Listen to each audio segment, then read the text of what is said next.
বাংলাদেশ দলের অন্যতম সফল অধিনায়ক সাবেক অধিনায়ক তামিম ইকবাল, যিনি এর মধ্যে বলেছেন বিসিবি নির্বাচনে পরিচালক পদে প্রতিদ্বন্দ্বিতা করবেন। তার সঙ্গে কথা বলবো। তার জন্য তার এই চ্যাপ্টারটা কিন্তু তার ক্যারিয়ারে একদমই নতুন। ইন্টারফিয়ারেন্স যদি না হয় আপনি বিসিবি ইলেকশন করবেন।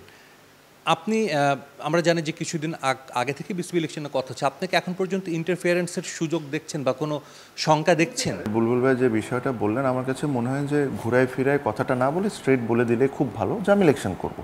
ইলেকশন করা তো খারাপ কোনো কিছু না। ইলেকশন করা তো প্রত্যেকটা মানুষের অধিকার আছে, যদি সে ওই বক্সগুলো টিক করে, যদি তার কাছে কাউন্সিলরশিপ থাকে, যদি তার ডিস্ট্রিক্ট ডিভিশনে কন্ট্রিবিউশন থাকে, যদি ক্যাটাগরি সি যেটা ক্রিকেটার্স কোটা ওটাতে যদি কোয়ালিফাই করে, তো ইলেকশন করব। অমুকে বললে আমি ইলেকশন করব, অমুকে বললে আমি ইলেকশন করব। আমার কাছে মনে হয় যে এই স্টান্স থেকে বের হয়ে এসে স্ট্রেট বলা উচিত আমি ইলেকশন করব। এখানে কোনো পক্ষপাতী থাকা উচিত না। বুলবুল ভাই যে বিষয়টা বলেছেন, প্রবলেম হলো যে আমি যেটা বললাম যে ওনার কিছু কমেন্টগুলা ওনাকে আসলে বিপদে একটু ফালাবে, বিকজ উনি বলেছেন যে যদি উনি চায় তাহলে আমি আসবো। এই কোয়েশ্চেনগুলো রেজ হয়। বাট যেটা হলো আমার কাছে যেটা মনে হয় যে যারা ধরেন এনএসসিতে আছেন, যারা আন্ডারে এনএসসি আছে, আমার কাছে মনে হয় যে যেই 25 জন আসবে তাকে ওয়েলকাম করা উচিত, আর সবার প্রতি ইকুয়াল ফেয়ারনেস থাকা উচিত। মনে হয় যে ওনারা রিজাইন করে দেওয়া উচিত স্ট্রেট অ্যাওয়ে, বিকজ এটার কি গ্যারেন্টি যেটা ফেয়ার থাকবে? এটার কোনো গ্যারেন্টি নেই। আমার কাছে মনে হয় যে দ্য মোস্ট ফেয়ারেস্ট ডিসিশন আমার কাছে মনে হয় তার নেওয়া উচিত, যদি উনি একজন, আমরা সবাই মনে করি যে উনি একজন অনেস্ট ব্যক্তি, যদি উনি ইলেকশন করবেন তখন আর এটা নিয়ে কারো যদি কোনো ক্লেম থাকতেই পারে না। উনি ইলেকশন থেকে বিসিবি থেকে রিজাইন করে স্টেপ ডাউন করবেন, বিকজ এখন তো 25-26 দিনের ব্যাপার।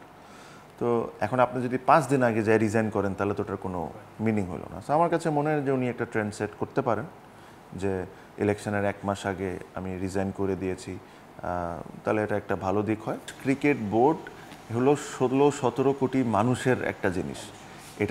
এই ক্রিকেট বোর্ড কোনো দলের না, এই ক্রিকেট বোর্ড কোনো পার্টিকুলার মানুষের না, এই ক্রিকেট বোর্ড হলো পুরো বাংলাদেশের।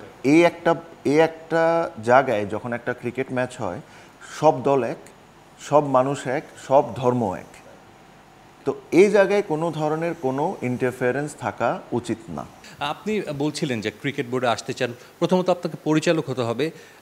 অনেকেই বলছে যে আমরা দেখি যে সভাপতি হিসেবে আপনাকে দেখতে চায়।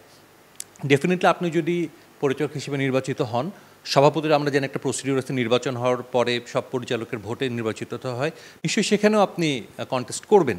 আগে আপনি ডিরেক্টর হন, যেটা আপনার হাতে আছে, আপনি কন্টেস্ট করবেন। আপনাকে যদি কাউন্সিলরগুলো ভোট দেয় তাহলে আপনি ডিরেক্টর হয়ে আসবেন। যখন হয়ে যাবেন, যখন আপনি 25 জন হয়ে যাবেন, তখন আপনি এই বিষয় নিয়ে চিন্তা করতে পারেন যে এটা কি এরকম কি কোনো অপরচুনিটি হইতে পারে কি পারে না। আমাদের নাম আসলে অটোমেটিকলি মানুষজন চিন্তা করা এভাবে করে শুরু করে।